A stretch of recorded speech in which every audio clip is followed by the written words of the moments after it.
성남시가 얻은 불로소득 1,822억 원을 시민들에게 배당하겠다. 이재명 시장이 또다시 파격적인 제안을 내놨습니다. 판교 신도시에 있는 대장동의 택지를 공영 개발해서요. 1,822억 원 수익을 낸 건데 이 돈을 시민들한테 그 지역에서 쓸 수 있는 상품권 형태로 나눠주겠다는 겁니다. 이렇게 될 경우에 1인당 한 18만 원이 됩니다. 그러자 성남시의회가 반발하고 나섰습니다. 이거 포퓰리즘이다. 선심성 공약을 또 무리하게 내놓는 거 아니냐. 이런 비판입니다. 여러분 어떻게 생각하세요? 성남 시민이 아니더라도 함께 한번 고민을 좀 해보시죠. 이재명 성남시장 연결이 돼 있습니다. 이재명 시장님 안녕하세요. 네, 반갑습니다. 이재명입니다. 아니 또 뭘 내놓으셨네요? 원래 끊임없이 뭘 해야 되잖아요. 네. 일단 800억 원 얘기하기 전에 네. 어제 그 성남시청 사진 한 장이 화제였어요. 네. 지난 사진? 3년 9개월 동안 시청 광장에 네네. 세월호기가 걸려 있었는데 네. 어제 바꾸셨다면서요? 네, 제가 참 뭔 일이든지 시작하기는 쉬운데 예. 끝내기가 참 어렵지 않습니까? 예. 참 끝을 잘 내야 되는데 3년도 지났고 유족들 장리도 다 치렀는데 제가 잠깐 문재인 정부 취임한 후에 시작한 후에 그걸 내리려고 생각을 했었어요. 그랬더니 엄청나게 반발이 많았습니다. 그래요? 너무 섭섭하다 그랬는데 이제 평창 올림픽기하고 한반도기로 교체하는 게 적당한 것 같아서 어제 했는데 올림픽기와 한반도기로 교체를 하셨어요. 네, 어제. 네. 근데 거기에 대해서는 별로 이견이 없었습니다. 아하. 그래서 적당한 시기 시간도 많이 지났고요. 4년 가까이 되고 해서 그래서 잘 정리된 것 같은 느낌이 듭니다. 근데 사실은 이제 가슴 아프긴 해요. 그래도 기억은 해놔야죠. 네. 평창올림픽 두고 이게 평화올림픽이냐 평양올림픽이냐 이런 정치권의 논쟁도 있었고요. 또 네. 한반도기 들고 입장하는 문제, 네. 아이스하키 단일팀 논란. 사실은 이런 잡음들이 준비하는 기간 내내 있었습니다. 네. 이건 어떻게 지켜보셨어요? 워낙 한반도 상황이 대립 갈등 중심으로 가다가 이제 대전환을 이루기 위한 이 모멘텀 아니겠어요? 이제 이 상황이 적응이 안 되는 사람들이 있는 거죠. 그러니까 대결 갈등을 이용해서 정치적 이익을 보던 소위 가짜 보수 세력들, 안보 악용 세력들 입장에서 보면 이제 평화 체제로 전환되는 것 자체가 매우 불안할 테고 이제 거기서 정치적 이익을 더 얻을 수 없으니까 화가 나는 거겠죠. 그래서 고춧가루 뿌리고 싶은 심정일 수 있는데 고춧가루. 네, 저는 그렇다고 보죠. 그러니까 예를 들면 나경원 의원 같은 경우는 북한 참가하라고 자기가 주장했다가 이번에는 북한 참여하는 것 자체를 무슨 문제를 삼기도 하고요. 북한 참여 자체 문제는 아니라고 저한테 말씀을 하시더라고요. 지난 인터뷰에서. 단일팀에 대해서만 문제 제기한 거다. 단일팀도 마찬가지죠. 북한에 대해서 같이 하자고 얘기하는 게 단일팀일 수도 있고 초청일 수도 있고 공연일 수도 있고 있는 건데 자기 방식만 옳고 다른 방식은 싫다고 핑계를 댄 거죠. 그렇게 보세요. 불안해서 그러는 것이다. 마찬가지고요. 평양 올림픽이라고 해서 이걸 색깔 논쟁을 하고 있는데 제가 자유한국당한테 한 말씀을 드리고 싶은 게 있습니다. 무슨 얘기입니까? 국민을 거짓 정보로 잘못된 정보로 선동해서 왜곡하던 시대는 지났다. 그 선동이 통하지 않습니다. 객관적 정보들을 가지고 국민들은 판단하고 정치 권력을 무너뜨릴 정도로 집단 지성을 발휘하는 대단한 국민인데 거기다 대고 그야말로 자기들이 할 때는 정이고 다른 사람이 하면 부정이고 이런 식으로 왜곡하고 또 그야말로 우리가 평화체제로 가야 되잖아요. 이 대결 체제 때문에 얼마나 많은 손실과 불이익이 발생합니까? 물론이죠. 그거를 해결을 해야 되는데 그걸 국민들에게 속여서 자기 정치적 이익을 위해서 회방을 놓겠다, 방해를 하겠다, 망가뜨리겠다 이런 생각을 하는 것 자체가 또 역시 책임을 지는 이유가 될 겁니다. 그러지 말아야 돼요. 살아남기 위해서라도. 살아남기 위해서라도 그래서는 안 된다. 정쟁에 이용하면 안 된다. 근데 사실은 이 평창 올림픽 시작하기 전 작년까지만 해도 상황이 워낙 위중했던 건 사실 아닙니까? 북한이 그렇습니다. 우리를 계속 위협했던 것도 사실이고. 그래서 지금 이 평화 무드를 진짜 평화 무드인가 의심하는 국민들도 사실 꽤 계세요. 그거에 대해서 확신하세요? 바로 그거죠. 평화 모드로 가는 게 맞느냐 안 맞느냐 의심되는 상태라면 평화 모드로 가도록 만들고 협조하는 게 맞는 거지. 이거 가짜니까 가짜로 확정시키고 과거의 그 대결과 서로 위협하고 전쟁에 그야말로 위기를 겪는 상태로 되돌릴 필요는 없잖아요. 노력해야죠. 의심. 옆집에서 싸우다가 악수하러 나왔어요. 그 의심해가지고 너 작전으로 그러는 거지라고 손을 탁 칠 필요는 없지 않습니까? 아하. 악수 해보고 또 그들의 마음을 바꿀 수도 있는 것이고. 악수를 하다 끌어당기기도 하고 우리 쪽으로. 그럼요. 악수하는 시간 예, 그 과정만이라도 일단은 알겠습니다. 평화적이잖아요. 그렇게 답변을 주시겠다는 말씀. 자, 깃발 얘기 먼저 해봤고요. 1,800억 얘기로 좀 가보겠습니다. 네. 대장동을 개발하면서 생긴 소득 1,800여억 원을 시민들에게 배당하겠다. 오늘 어떻게 이런 생각을 하셨어요? 이걸 정확하게 얘기하면요. 이거는 원래 자유한국당의 전신인 새누리당 정치 세력들이 부정부패로 그 속된 말로 독식하려던 특혜 사업이었어요. 그걸 예. 제가 시장이 되면서 빼앗은 거죠. 어허. 시민들에게 원래 제자리를 되돌리는 거고 이건 판교 개발 이익이 아니고 판교 옆에 있는 새로운 대지입니다. 예, 거기서 예. 5,500억이 생겼고요. 이거를 저희가 전부 배당을 하는 게 아니고 이 중에서 900억 원은 뭐 터널이라든지 도로를 뚫는 기반 시설로 쓰고 있고요. 또 나머지 2,700억 가량은 본시가지, 옛날 성남시의 본시가지에 저희가 공원을 만들고 있어요. 예. 그러고도 이제 1,800억 정도가 남는데 원래는 이걸 임대 아파트를 지을 구상도 저희가 했죠. 예. 했는데 이걸 저희가 작년 8월 정도에 그 임대 아파트는 아니다라고 결론을 냈습니다. 왜 임대 아파트 아니라고? 다른 지역들의 임대 아파트를 저희가 수천 세대를 짓기로 계획이 돼 있어요. 예.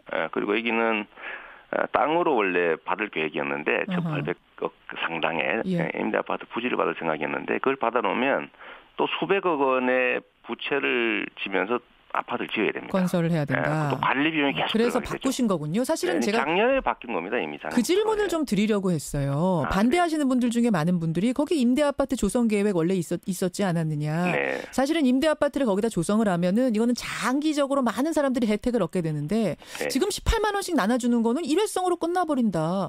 1인한테 18만 원이 무슨 그런 큰 도움이 되겠는가. 이런 반론 어떻게 생각하세요? 지방자치는 민주주의의 초등학교라고 하고요.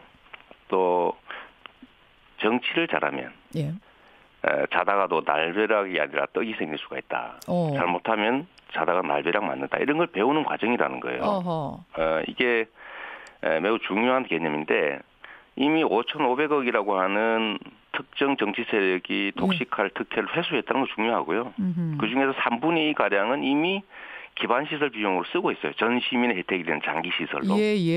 그중에 일부 3분의 1 정도는 국민들이 직접 혜택도 좀 보자. 우리 시민들이. 임대아파트는 이미 충분하다라고 일단 판단을 하신 거고. 네. 다른 예를 들면 상대원, 신흥동, 야탑동 등이 많이 짓고 있습니다. 이 정도는 나누어 써도 되겠다. 현금으로. 네. 그중에 일부죠. 그리고 일부에서 이런 얘기도 해요. 공원도 만들자 이런 얘기하는 환경단체도 있습니다. 맞습니다. 그 돈으로 공원 만들어서 좀 오랫동안 누리자 이런 주장을 지금 환경단체에서 해요. 원래 이 공원 얘기는 저도 같이 했던 얘기고요. 그래서 이 중에서 절반에 가까운 2,700억을 들여서 공원 만들고 있어요. 그 정도면 공원 되겠다. 만들고 있는데 다 공원 만들자 이러는 거 아닙니까? 그거는 그 주장이 나쁘다고 생각하잖아요. 좋은 의견이고요.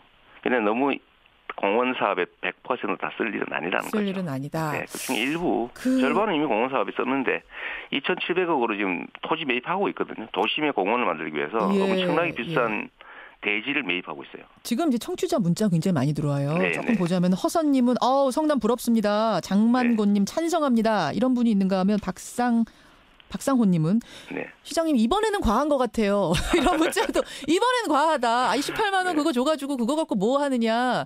라는 분들도 계세요. 근데 시의원 중에도 이런 얘기하시는 분이 계시더라고요. 이게 수정구, 중원구 이런 주거환경 정비기금의 연체액만 지금 1,700억이고 은행 이동 주거환경 개선 사업에 드는 금액도 6천억이 넘게 든다. 2020년에 도시공원 일몰제로 사들여야 할 그 공원 비용이 4,600억 원인데 지금 그걸 모아놓을 생각을 안 하고 800억 원을 당장 써버리자? 이건 너무 근시안적이다. 이게 시의회에서 나온 얘기입니다. 그 시의회 자유한국당 의원들인데요. 이 자유한국당이 이 5,500억 우리 성남시가 화순수 못하게 엄청나게 방해했습니다. 그리고요. 은행동 6천억 얘기는 자기들이 이미 6,270억 이미 썼어요. 그게 지방 재정 파탄의 원인이었습니다. 딴 데 썼다고요? 자기들이 6,270억을 썼다니까요. 본인들이? 그런데 무슨 이상한 소리를 해요, 자꾸. 그게 무슨 기금 얘기도 그렇고 기금 얘기는 재개발에 필요한 기금은 저희가 충분히 다 확보하고 있어요. 6,200억 원을 썼다는 게 무슨 말인가요? 자기들이 은행 이동 재개발 사업이라고 주광역 개선 사업에 6,270억을 써서 성남시 재정이 파탄 난 겁니다. 그런데 뭐 희한한 소리를 해요. 말이 안 되는 소리라는 거죠. 그러니까 억지 부리는 거라고 생각하세요? 막 해보는 거죠. 막 해보는. 근데 이런 얘기하면 사실은 이런 주장하면은 포퓰리즘이라는 얘기 항상 따라다니잖아요. 특히 선거 앞둔 포퓰리즘 아니냐.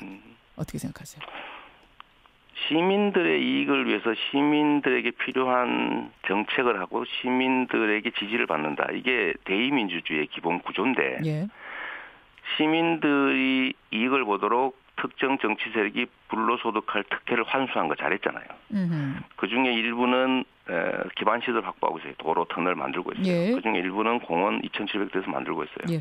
나머지 일부는 임대 아파트를 지을까 시민에게 배당할까 고민하다가 임대 아파트는 다른 데 많이 지으니 시민에게 배당을 하는 것도 좋겠다라고 하는 것 자체를 왜 시민들한테 주느냐라고 하면 그 자체가 옳지 않은 거죠. 알겠습니다. 그걸 포퓰리즘이라 한들 무슨 상관이 있겠습니까? 근데요, 전해철 의원이요. 더불어민주당의 전해철 의원이 경선 도전하는 분 아닙니까? 이분도 경기도지사에 뭐라고 하셨냐면 이재명 성남시장의 정책은 실행할 땐 너무 많은 갈등이 생긴다.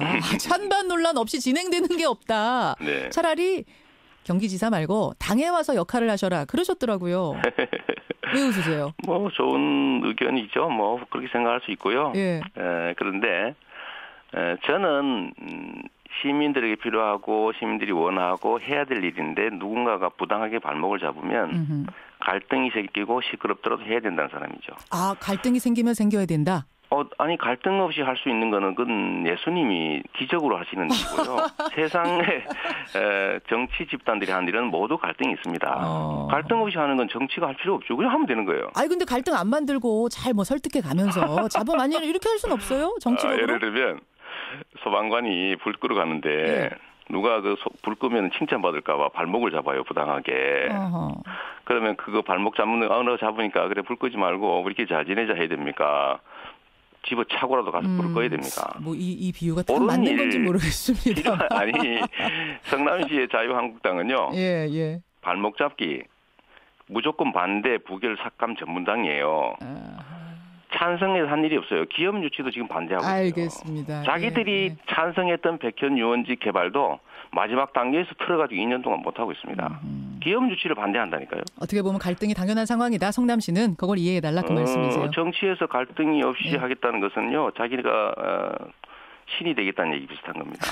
예수님이 되겠다는 얘기다? 아무것도 안 할 수 있어요. 반대하면 그래 반대합니까? 안 하지 뭐. 할 수 있죠. 그런데 저는 갈등을 감수하고라도 할 일을 해야 된다라는 게 제 신념이니까 의견이 다를 수 있어요. 당에 와서 그렇게 계속 하려고 하죠. 당에 와서 역할을 해달라. 여기에 대해서 뭐라고 답하시겠어요? 제가 민주당에 가장 기여를 많이 한 사람입니다. 어떻게 자신 있게 말씀하세요? 당이란 당원이 중심이고요. 일선의 당원들이 당에 예를 들면 신뢰를 제고하는 일을 하는 게 가장 큰 역할이죠. 당 안에서 높은 자리를 한다는 게 기여라고 생각하지 않고요. 역할이라고 생각하지 않아요. 제가 촛불 국민에서 가장 민주당의 신뢰를 높였다고 저는 자부합니다. 그런 의미에서 당에 꼭 들어가서 직책을 맡아야 되는 게 아니라. 제가 지금 당원이에요 이미. 당원으로서 최선을 다하고 있죠. 안에 있어요. 당 안에 이미. 이재명 시장. 더 안에 들어오라는 뜻인지는 잘 모르겠는데. 당직까지 맡아주시라 저는 변방에 있는 걸로 만족합니다. 변방에. 공식 출마 선언은 언제 하세요? 경기지사. 이게 시장의 일이라고 하는 게 지금도 저는 계속 정책 만들고 올해 사업 기획하고 하는데요.